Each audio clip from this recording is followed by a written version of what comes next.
Senhoras e senhores, my respectable public, como é que fala? Respeitável público? Respectable public. Respectable audience. Pode ser. Ambos estão corretos. Mas acho que público é mais para algo que seja público, né? E não para audiência, que é quem está assistindo. Enfim. Acho que audience é melhor nesse caso. Do que público, né? Respectable é mais difícil para mim. Meu povo, a gente vai falar, como vocês já devem desconfiar pela thumb, que realmente escondeu pouquíssimo, do Bayern... Eu não sei de onde que eu tirei isso. Eu não sei de onde que eu tirei isso. Olha o ato falho do trauma, hein? Exatamente. Do Liverpool, por falar em trauma, e do Barcelona. Dois times 100% de aproveitamento na temporada, dois times que deixaram dúvida na temporada passada e dois times que mudaram de treinador Frederico. Ou seja, eles têm muito em comum, tirando que o Barcelona tem mais chance de passar vergonha. Cara, são dois clubes com torcidas gigantes, inclusive no Brasil, e que passam por uma reformulação. O Liverpool depois de uma era histórica para o clube e o Barcelona tentando... Acho que a diferença está aí, né? É o Liverpool tentando se manter no trilho que estava dando muito certo nos últimos anos e o Barcelona tentando se reajustar para ver se consegue construir aí o que o Liverpool construiu, por exemplo, com o Klopp e tenta dar seguimento com o Arne Slot. Temos muita coisa para falar, então vem uma vinheta rápida.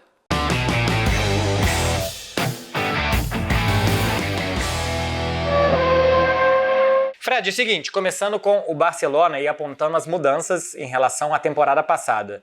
Chegaram Hans Flick, Dani Olmo, Paul Victor e Ansu Fati. Fez muito pouco o Barcelona, né? Recuperou o Ansu Fati, de quem ele, aliás, não conseguiu se livrar. A ideia do Barcelona era emprestar o Ansu Fati, mas não teve saída. O Paul Victor, que é um garoto que estava no Barça B e foi o artilheiro do time na terceira divisão, ganhou aí uma corrida contra o Vitor Roque. O Dani Olmo, a grande contratação da temporada, que já começou muito bem nas duas partidas que disputou.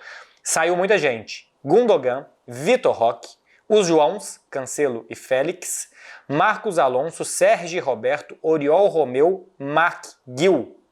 E chegaram do time júnior, juvenil, do time B, Sérgio Domingues, 19 anos, Gerard Martin, 22, Marc Bernal, 17, esse já com a temporada comprometida por uma lesão séria no joelho, e o Marc Casador, 20 anos. Estão lesionados e ainda não jogaram. O Ronald Araújo, o Christensen jogou alguns minutos contra o Valência, parou pelo menos até outubro, novembro. O Ronald Araújo em novembro é esperada a volta dele. Gavi esperada a volta também para novembro, quem sabe no finalzinho de outubro. De Jong, ninguém sabe quando volta. Muito provavelmente está neste momento decidindo se vai operar o tornozelo ou não. Era uma lesão que tiraria ele de campo 2 meses.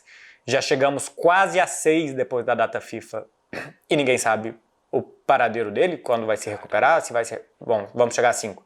Se vai se recuperar sem cirurgia ou não, mais provável é que opere. E Ansu Fati, que deve voltar agora ainda em setembro, talvez no início de outubro, mas nessa data FIFA já começou a trabalhar com bola. Passando ainda alguns dados para a gente debater Barcelona, diferença de 23 e 24, Fred, para 24 e 25. Posse de bola praticamente não mudou. Muita gente esperava, né? Vai sair o Xavi, o time vai ficar um time de ligação direta, vai perder a essência cruifista e tal. Posse de bola é um bom parâmetro para isso. Mesma coisa, 64,8% a média em La Liga para 66% a média em La Liga com Hans Flick. Inclusive aumentou com o técnico alemão. Chutes em direção ao alvo na temporada passada. Não que acertaram o alvo, mas chutes totais na partida. 15,7 foi a média em La Liga e nessa temporada 19. O time chuta mais. Passes-chave, ou seja, passes que geraram boas oportunidades. 12 na temporada passada, 14,8 nessa. Não, peraí. Tem então mais passe-chave sem chave? Exatamente. É o paradoxo da fechadura. E do Laporta. Um clube presidido pelo Laporta era o mínimo que você podia esperar. Passes-chave. Mas se bem que também que assim, você pode ter chave tradicional ou você pode ter também tipo um cartão que faz um flick e abre. É verdade. Dispensável. 12 na temporada passada, 14,8 nessa. Chutes permitidos. Aqui pra mim tem uma diferença importante, hein? Vocês prestem atenção se vocês não prestaram até agora. 10,9 era a média do time ano passado. O Barcelona permitia que finalizassem contra ele 10,9 vezes por jogo e nessas 6,5 Baixou quase pela metade o número de chutes recebidos pelo Barcelona. Gols, as formas com que o Barcelona marcou os seus gols em La Liga também acho que tem uma diferença importante. Na temporada passada, 72% dos gols foram de jogadas construídas, 2,5% de contra-ataque. Nessa temporada, 61% de jogadas construídas e já 15% de contra-ataque. O Barcelona já igualou o mesmo número de gols de contra-ataque da temporada passada, com 4 rodadas. Já tem 2 gols de contra-ataque, ou seja, esse time é capaz de contra-atacar muito mais do que do ano passado era. Bola parada era 14%, agora é 15%, não mudou nada. Pênalti era 7,5%, agora continua 7,5%. Aqui, para mim, Frederico, muita diferença em a forma de atacar, contra-atacando mais, a forma de defender, recebendo menos finalizações, em um elenco bastante mudado, principalmente pelas saídas. Saiu muito mais gente do que chegou, né? São muitas saídas, e eu falo quando chega gente é garoto que estava no time B jogando a terceira divisão e que subiu. Alguns pontos dessa sua introdução e da contextualização da diferença do que era o Barcelona e do que começa a ser esse novo Barcelona. Primeiro, como o elenco parece ter mesmo um cobertor curto, né? Tem todo esse azar aí das lesões, principalmente de não conseguir recuperar e não ter previsão de recuperar o De Jong, e tá esperando ainda por Araújo e Christensen, que só esses dois já vão dar um pouco mais de pano ali para a manga do Hansi Flick no sistema defensivo. Mas vê como o Barcelona, ele, imagino que principalmente por conta das questões e das limitações do fair play financeiro de La Liga, nos últimos anos, tem estressado até um pouco demais a corda de La Masia, né? Assim, você não... É muito bom que você dá mais oportunidade, mas estoura muito jogador, muito jovem, porque a minha sensação é que o corpo dos caras não está pronto para o que o Barcelona precisa deles, né? Que é o número de jogos e a minutagem. Enfim, a gente lembra do caso mais simbólico, que é do Pedri, mas a gente já teve, por exemplo, essa lesão que não sei se entra nesse departamento, mas como argumento talvez entre do Marc Bernal nesse começo de temporada, Beck. Pois é, eu também assim, não faço uma ideia médica do quanto que na terceira partida da temporada já poderia se machucar, porque o Gavi também se machuca aos 19 anos, só que depois de jogar 1 ano e meio praticamente já no Barcelona, quase 2 anos ele já tinha de Barcelona quando ele se machucou com a seleção espanhola. E o Araújo já é um jogador mais velho e tal, que sempre teve esses problemas de lesões. Então eu não sei se é acúmulo de jogos, de carga, ou se é realmente as lesões de joelho tendem a ser mais por má sorte, né? Uma porrada, um campo ruim, alguma coisa assim. Mas o cobertor é curto. Algo que o Hans Flick está fazendo é melhorar os jogadores. Melhorando o Rafinha especialmente, começa muito bem a temporada. Melhorando o Lewandowski, o Dani Olmo.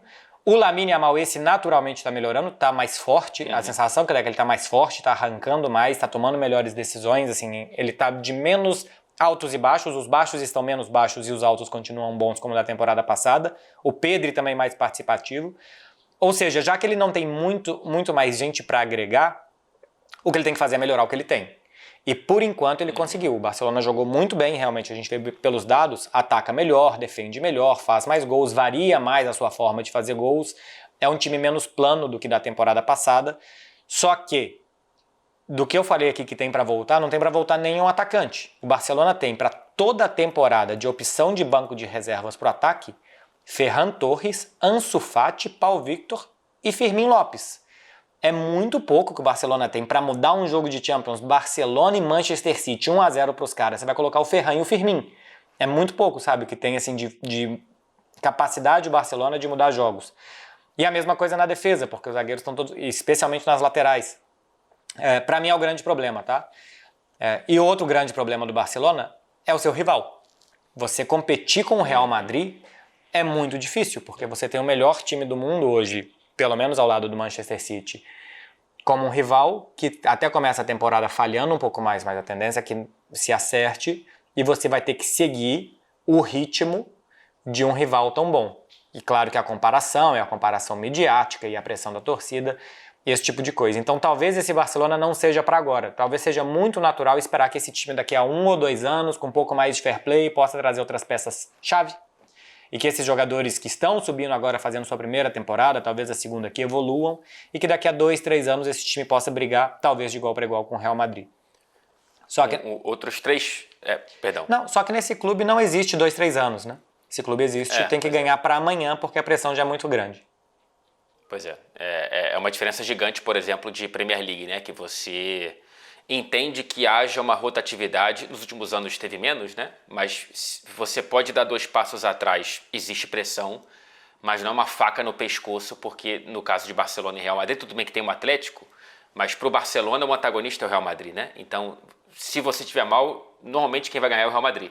Não é outro que vai invadir essa fila. Agora, alguns pontos que me chamam a atenção também no que você traz e no que o Barcelona apresenta. Primeiro, me parece muito claro que já existe uma química boa entre o elenco e o Hansi Flick. Me parece que compraram a ideia. A minha sensação é que existe... Sei lá, cara, em algumas sensações, até você vai poder falar muito melhor do que eu, quando você vê na linguagem corporal dos jogadores, eles estão empolgados, né? Parece que eles estão gostando do que eles estão fazendo e produzindo. O Dani Olmo encaixou maravilhosamente bem desde o segundo 1. E me chama a atenção nos dados a questão da posse de bola ser ligeiramente maior. Tudo bem que são 4 rodadas, mas enfim, em relação à temporada passada.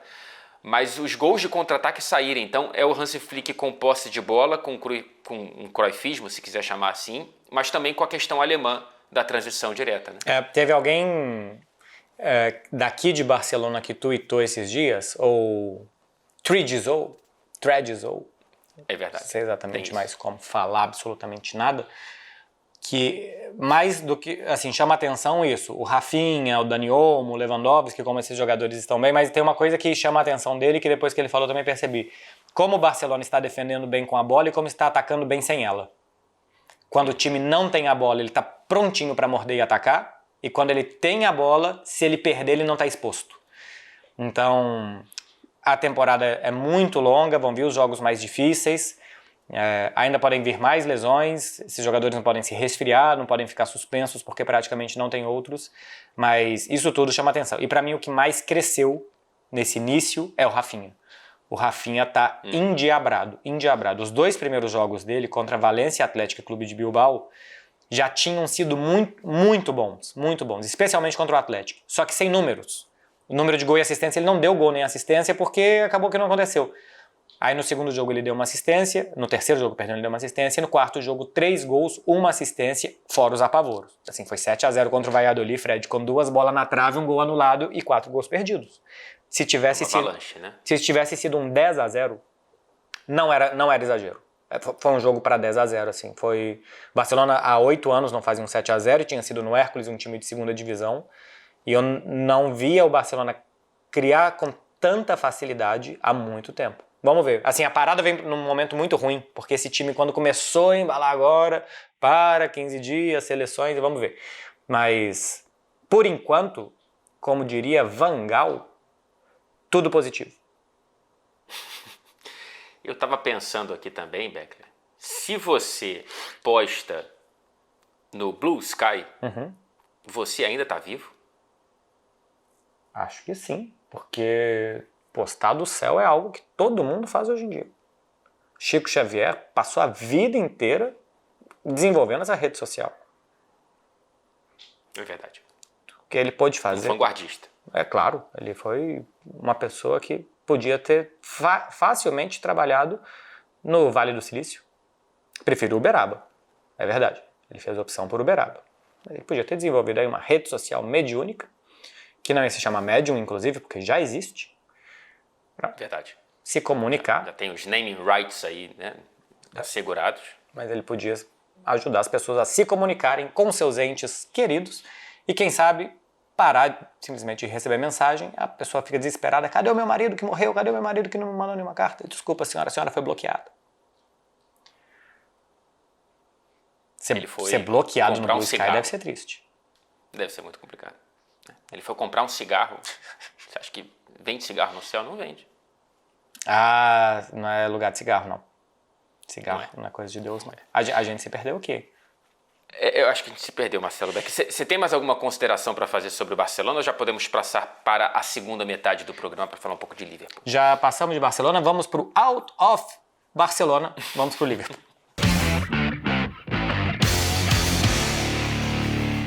Cara, o Arne Slot, ele começa da melhor maneira possível essa temporada. São 3 vitórias em 3 jogos de Premier League, nenhum gol sofrido. Até aqui, dentro das 3 primeiras rodadas da Premier League, é uma amostra pequena, mas é o que a gente tem para analisar. É o clube que tem o maior XG a favor e o menor XG contra, tentando traduzir. É quem mais e melhor criou e quem mais e melhor defendeu. Né? O que menos espaços deu para finalizações perigosas e numerosas dos adversários até aqui. Vitórias contra Ipswich fora de casa, Brentford em Anfield e a mais marcante, evidentemente, antes do fim dessa data FIFA, o atropelo de 3-0. Você falou que o Barcelona poderia ter 2 dígitos. Os 3 do Liverpool poderiam ter sido 4, 5 até 6, porque foi impressionante o que o Liverpool conseguiu. Foi impressionantemente previsível, né? Porque tá virando meio que rotina para os torcedores do Liverpool nos últimos 5, 4, 3 anos encarar o Manchester United e passear. Né? A gente já viu 5-0, a gente já viu 4-0, 7-0 e agora a gente vê um 3-0 que mostrou como esse Liverpool ainda tem muito de Klopp, sim, naturalmente. Não tem como você fazer com que essa herança já tenha uma outra cara logo no começo da temporada, até porque acho que tem muito mais similaridade do que diferenças entre o Klopp e o Slot, mas a gente vê um Liverpool com um pouco mais de pausa, um Liverpool que é menos frenético, até por isso, talvez, consiga defender melhor e estar menos exposto na hora que perde a bola. Na temporada passada, olhando para todas as competições, não apenas para a Premier League, o Liverpool saiu atrás do placar em quase 60% dos jogos. Cara, isso é um estresse não só psicológico como físico nos jogadores muito grande. E o Slot parece ter um Liverpool mais equilibrado, mais controlado e que consegue controlar melhor as partidas. É claro que a gente vai ter que esperar para ver quando chegar na fase mais aguda desse primeiro momento já exigente de Liga dos Campeões, que a tabela do Liverpool, o sorteio deu para o Liverpool na tabela. Tem que ver quando vai enfrentar Manchester City e Arsenal, que são os grandes protagonistas da Premier League nos últimos 2 anos. Mas é um Liverpool que, enfim, pouco mudou também o elenco, né? Chegou o Chiesa só para essa temporada e saíram Thiago Alcântara, Matip, Bajcetic, Adrian, Fábio Carvalho, entre outros. Mas quando você pega os 11 iniciais, a não ser que o Chiesa consiga brigar bem ali com posição com o Luiz Dias ou alguma lesão ali no ataque fizer com que ele seja titular, é basicamente o Liverpool do Klopp, só que com outro treinador e com algumas diferenças no estilo de jogo, Beckler. Sobre a chegada do Chiesa, eu acho que é um jogador para elenco, para rodar elenco, para entrar em segundo tempo, porque hoje o Luiz Dias não dá brecha para ninguém. Eu acho que a temporada passada dele já foi boa, eu acho que ele tem muitas características de se adaptar ao que o jogo precisa. Se você precisa esticar a bola na frente em contra-ataque, ele vai. Se é em espaço curto, ele é muito elétrico para buscar drible também. Acho que tá com uma leitura boa de área também, para aparecer no meio da área, como apareceu para finalizar contra o Manchester United. Foi o jogo que eu assisti, dessa sequência de 3 partidas até aqui, foi o jogo que eu assisti. Você até fez uma postagem também em uma rede social que eu já não faço mais a menor ideia de qual tenha sido, de que o Gravenberch estava em todos os lugares do campo. E eu falei, talvez isso não seja bom, talvez seja melhor que ele fique em um lugar do campo só, que seja na frente dos 2 zagueiros, porque pelo menos um ali vai proteger um contra-ataque, alguma coisa assim. Mas me impressionou contra o Manchester United, me parecia que o Liverpool só colocou as armadilhas e esperou o Manchester cair. Me parecia que ele sabia exatamente o que ia acontecer e onde que o Manchester United podia errar e como que ele ia pegar o Manchester United. 2 erros do Casemiro, um erro do Mainu, mas teve 2 do Lisandro Martinez que não saíram gols, que podiam ter saído, né? Sim, foi o jogo inteiro muito bem posicionado para roubar, muito esperto na hora de roubar o que fazer depois. Ainda quero ver mais quando ele tiver um pouco mais de protagonismo com bola, porque contra o Manchester United foram 3 gols de roubada, mas que tiver mais posse de bola, rondando mais a área do adversário, como que ele vai criar. Me deixou muito boas sensações, tá? Inclusive no programa que a gente fez projetando o que ia acontecer, Coloquei Manchester United no G4 e o Liverpool não. E já queria, na terceira rodada, mudar completamente a minha opinião. 35 rodadas ainda pela frente para eu me arrepender do que eu fiz naquele dia. E do Barcelona Mas não mudo, tá? Assim, só uma coisa. Eu ainda acho que o cobertor do Barcelona é curto demais pra mudar. Mas o do Liverpool eu já gostaria. Se vocês puderem na edição aí apagar todos os posts daquele vídeo, eu agradeço. Cara, eu também acho que há uma chance muito grande da gente acabar vendo o Liverpool bem à frente do Manchester United ao fim da temporada. Mas assim, enquanto a gente viu o Gravenberch jogando bem, o Manchester United viu o Casemiro jogando mal, mas apresentando o Ugarte, né? Uhum. Então assim, possivelmente, a longo prazo, o Manchester United vai ter alguém, é uma comparação muito pontual aqui, porque eu quero falar mais de Liverpool do que de United. Vai ter alguém para aquela posição e o Liverpool vai ter que contar com o Gravenberch sendo esse novo jogador, né? É uma contratação do slot dentro do próprio elenco, porque o Gravenberch ele estava na franja do elenco para outras posições do meio, e agora ele é o titular como camisa 5, como primeiro volante.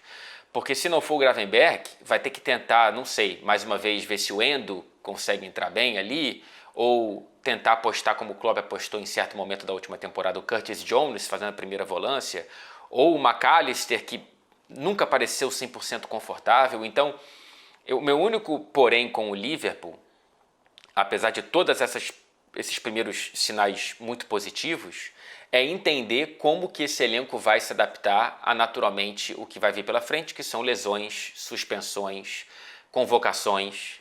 Então, Ou seja, a mesma coisa do Barcelona, né? É uma coisa muito parecida com a do Barcelona. É uma coisa muito parecida com a do Barcelona. Acho que o Liverpool tem até um pouco mais de opções, né, no banco de reservas do que o Barça, se você está com todo mundo saudável. Mas eu não sei. Talvez o estilo de jogo do Slot cause menos lesões no elenco do que o estilo de jogo do Klopp. Talvez. Esse é um palpite que eu tenho inicial. Não, o elenco do Liverpool é melhor. Você olha no banco de reservas, Chiesa, Darwin, Gakpo, o Liverpool tem 3 atacantes que podem entrar. Eu acho que o Luiz Dias hoje está bem, mas o Salah tem um nível muito diferente. Mas de resto, eles estão por ali. Vai depender do momento, do que estiver fazendo. E Curtis Jones e Elliott também no meio campo acho que aguentam. Mas o do Barcelona é bem mais curto do que o Liverpool. Vamos ver o que esses dois times farão durante a temporada. Se ao final da temporada a gente vai voltar aqui para falar que realmente eles evoluíram e conseguiram com esses elencos tão curtos levar a temporada adiante ou não, Fred? Boa. E lembrando que o Liverpool ainda tem que resolver situações de contrato do Salah, do Arnold e do Van Dijk. O Salah já cobrou publicamente a diretoria depois do show dele em Old Trafford. Marcelito, tudo dentro de Como é que não tá? Então vamos para o nosso glorioso e queridíssimo e protagonista, talvez, Out of Context. Eu estava pensando no que trazer sobre esse novo Liverpool, sobre alguma questão aí de alguma contratação, etc. Estava pesquisando, dentro desse acervo incrível e cheio de armadilhas que é a internet. Tem muito clique que é pegadinha mesmo. Vai aumentar. Não, no meu histórico tem várias coisas que eu cliquei sem entender o que era aquela mensagem. Evidentemente, eu não estava querendo buscar esse aumento aí, mas aparece. E depois tem pagamentos também que foram debitados para mim que eu não fiz. E produtos que chegaram na minha casa que eu não comprei. E testes que eu fiz com esses produtos que eu não queria. É muito perigoso. Mas eu consegui o meu out of context de maneira segura, que foi basicamente essa foto aí, que está na sua tela nesse momento, por favor, queridos da edição, que é o Van Dijk, aos 21 anos de idade, enfrentando o Arne Slot.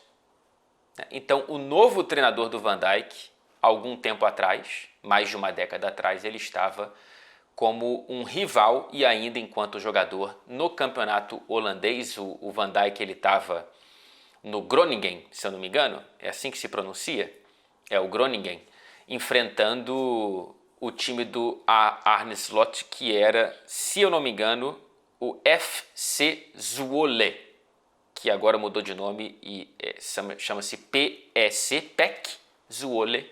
O Arne Slot, que foi revelado por esse clube no fim de carreira, já com mais de 30 anos, nessa foto, ele voltou e enfrentou o jovem promissor Van Dijk, que hoje é o capitão do treinador Arne Slot. Aliás, a quantidade de holandeses em Manchester United e Liverpool, esse 3-0 em Old Trafford, era impressionante, cara.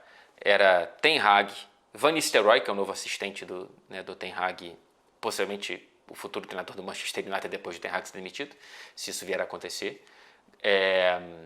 Arne Slot, Van Dijk, Gravenberch, Gakpo, e eu acho que é isso. Não, e do lado do Manchester United, o Zirkzee. Tinha o Zirkzee, é verdade. O De Ligt. É porque tinha muita gente do Ajax que não necessariamente é holandesa, né? Pois é. E curiosamente, o melhor jogador que jogou no Ajax, mas que não foi contratado pelo Ten Hag, era o Gravenberch. Então, exatamente. O Ten Hag contratou muita gente do Ajax e o melhor em campo ele não contratou. Chama atenção a mudança estética do Van Dijk. Não que tenha melhorado, mas como é possível ser feio de várias formas diferentes durante toda a sua vida. Assim, a pessoa melhorou muito. Não, ela não melhorou. Ela só mudou. Ela só tá feia diferente. E sempre amedrontador. Teve um momento desse jogo, inclusive, que ele chamou o Lisandro Martinez efetivamente para Mas eu prefiro um zagueiro feio que um zagueiro bonito. Você tem mais medo do Van Dijk ou do De Ligt?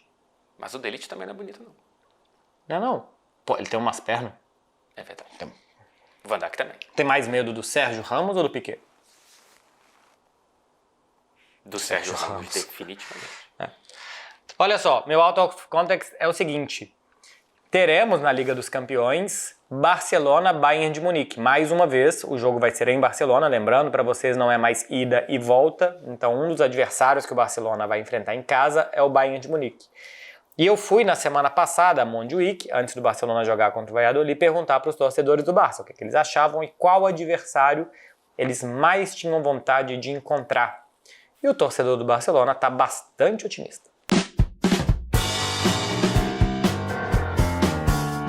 Doncs això, si pensa que el Barça passarà directament als vuitens de la Champions i quin rival t'agrada més? Té més il·lusió de veure? Pues el rival que més il·lusió tinc és veure el Bayern aquí, a casa nostra, i passarem als vuitens, clar que sí. Sí, m'imagino, no? Estic segur que passarem. Aquest any sortirà tot espectacular, estic segur. I revanxa contra el Bayern. Hombre, claro, el Flick ens posarà al seu lloc. 8-2 aquí a casa els fotrem. Com és? 8-2 li fotrem aquí a casa, al Bayern. A mi m'agrada el Bayern perquè ja és hora que els podem guanyar i els podem guanyar bé amb un entrenador com el Flick, que és alemany, que els coneix, amb un ADN així lluitador com ells. Jo crec que és el primer any que els podrem mirar cara a cara. En teoria, el Bayern és l'equip més difícil i, per tant, serà el nostre rival directe. I crec que ens classificarem per vuitens. Contra el Bayern. Contra el Bayern també? Sí. Revanxa, no? M'imagino. Sí, revancha, 2-8, ahora nosotros. Tinc ganes del Bayern també. El Flick aquest és molt bo, el Flick. Jo diria que el Flick aquest. Jo tinc ganes de Mônaco per anar al casino. Chama atenção, Fred, porque eu não sei se entrou ali 6 ou 7 entrevistados. 2 falaram que o Barcelona vai devolver o 8-2. Todos falaram que querem contra o Bayern, tirando a melhor e a mais sincera e mais correta resposta, falando que quer jogar contra o Mônaco porque quer ir no cassino, em Monte Carlo. Mas me chama a atenção esse otimismo, né? O otimismo anda de mãos dadas com a frustração. A torcida do Barcelona já está prontinha para mais uma frustração muito grande contra o Bayern. Eu acho, inclusive, muito simbólico que você tenha definido e decidido trazer o otimismo do Barcelona como fora de Exatamente. contexto. Né? Porque, de fato, ele não tá no contexto mais recente do Que clube. o torcedor do Barcelona esteja otimista já é uma anedota, uma curiosidade, assim, quase que uma coisa engraçada falar de uma possibilidade do Barcelona ganhar do Bayern de Munique. Imagina se acontece. Aí vai ser difícil até voltar depois para dentro do contexto. Mas pode ficar tranquilo, porque isso não vai acontecer. Eu vou ficar falando que não até acontecer. Aí depois, se eu tiver certo, eu falo, tá vendo, acertei. Se eu tiver errado, eu falo, poxa vida, errei em todas as minhas análises. Que sacanagem. Uma pena muito grande. Mas eu espero que o nosso amigo aí consiga, né, desperdiçar a própria conta bancária à vontade nos cassinos. Mas vai jogar ali uma roletinha legal. Resumo. Fred Caldeira, para resumir, situação de Barcelona e Liverpool. Dois times, na minha opinião, de elenco curto, de mudança, de necessidade de alcançar rivais que já estão no estágio mais avançado de evolução de time, de equipe, do que fazer. No caso do Manchester City até Arsenal na Inglaterra e no caso do Real Madrid aqui na Espanha, mas que começam muito bem. Futebol tem dessas coisas. Quem diria que na temporada passada o Leverkusen ia acabar campeão, ou que o Napoli há 2 anos ia ser campeão na Itália, ou que o próprio Barcelona ia abrir 10 pontos para o Real Madrid 2 anos atrás aqui na Espanha. Então, analisar a evolução desses times, eu acho que é muito importante, porque são 2 grandes clubes. E eu acho que com similaridades. De jogar bem, estão jogando bem, não são só os resultados, mas preocupa os elencos curtos e incompletos, especialmente do Barça. Quando você olha para o momento do Liverpool, ele possivelmente é o mais desafiador, a sucessão mais desafiadora dentro do futebol inglês desde a aposentadoria do Ferguson, e por isso eu coloco até à frente da saída do Wenger. Porque quando o Wenger sai do Arsenal, ele já sai em baixa, ele já sai criticado pela torcida que pedia a saída dele, então já era um momento em que o futebol do clube pedia por uma mudança. O Ferguson ele se despede do Manchester United em 2013, campeão da Premier League, e o Klopp se despede do Liverpool da maneira que a gente já viu na temporada passada. Não conquistou tudo o que poderia ter conquistado, mas sai muito em alta, né? O Liverpool implorava para que ele continuasse por lá. Então, é um momento muito delicado, mas que começa, repito, da melhor maneira possível. E acho mesmo que já temos sinais suficientes para confiar que o Liverpool talvez não ande tantas casas para trás como poderia e talvez até naturalmente andaria, né? Numa primeira temporada pós-Klopp.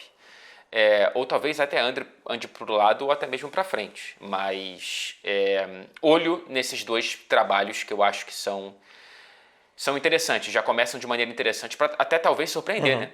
Imagina no fim da temporada a gente vê o Barcelona conseguindo superar o Real Madrid e o Liverpool conseguindo superar Arsenal e Manchester City.